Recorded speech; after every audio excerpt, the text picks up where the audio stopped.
you've never heard me say these words. So as you all know, because it was said 20 years ago, I published The Perks of Being a Wallflower, and my publishers said after 20 years, like, did I want to do like an anniversary edition? And I said yes.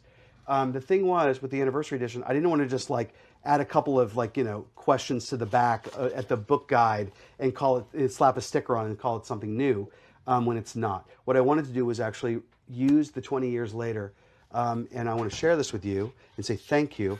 So I wrote a new letter from Charlie's point of view. So for 20 years, it's ended.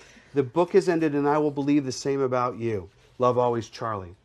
And now, if you turn the page, there's an afterword. Now, I want to say really quick, that changed in the book. Here's the other thing that changed in the book. It used to say, for my family. Now it says, for my family then, for my family now. For Liz Macy and Theo Chbosky always. So it is for my beautiful wife and kids. So here we go. Here's the new letter. Here's the afterword. It says, September 18th, 2012. September 18th is my anniversary. That is a shout out for you, Liz. September 18th, it's also the day I met her, which was amazing. September 18th, 2012, dear friend. I haven't sent you a letter. I haven't sent a letter to you for 20 years. I don't even know if this is still the right place to send it. But I'm going to send it anyway and hope that you find it. It would mean the world to me if you found it, because I want to say thank you. Years ago, there was a very sad kid who needed a whole lot of help, and writing to you is the beginning of that help. Whatever I've learned as an adult, I've never forgotten what it was like to be that kid, what it was like to feel like no one could understand these feelings because I couldn't understand them myself.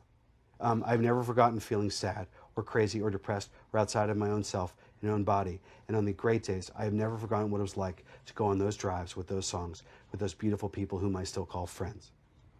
That kid wrote some letters and sent them out into the world to a stranger he had heard about, and then something amazing happened. You wrote back. I know I didn't enclose my real name or address, but somehow my letters were shared. People passed them around. The way Patrick's poem was, Xeroxed and traded, whispered like a secret password. However it happened, it happened. You read my letters, and then some of you wrote back. You sent letters to random addresses. Some of them were forwarded along to me. Maybe some of them weren't. I don't know if I got all of them, but I got enough of your letters to realize something extraordinary.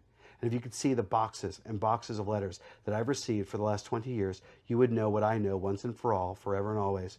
You are not alone. Understand, friend, there are millions of us, millions of people who struggle with and overcome all sorts of problems. You would be shocked to know how many people understand exactly what you are going through. That doesn't mean that what you're going through is somehow less meaningful, special, unique. On the contrary, it means that what you're going through is more. It is important. It deserves to be seen, spoken of, and understood. It is 20 years now, 20 years of receiving your letters, and I can't tell you how many times they've saved me that day, or made me cry, or laugh, or believe, or hope that there is a light at the end of the tunnel. I can't tell you what it's like to read a letter from the young woman who was going to kill herself. Read my letters and decided not to. And she's now in her 30s. She's happily married. She has children. The dark time is over for her, just like it will pass for you.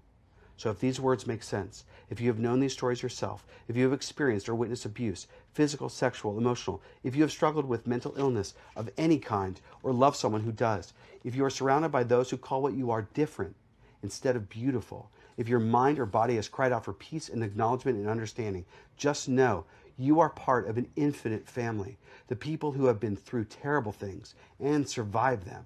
If you're reading these words, you won today. You are here. You are alive. You have options. You can wait out a bad situation, move on, fight back, get out, break up, call, ask her or him out, write that book, write that song, listen to the music, take the drive, take the chance, and live.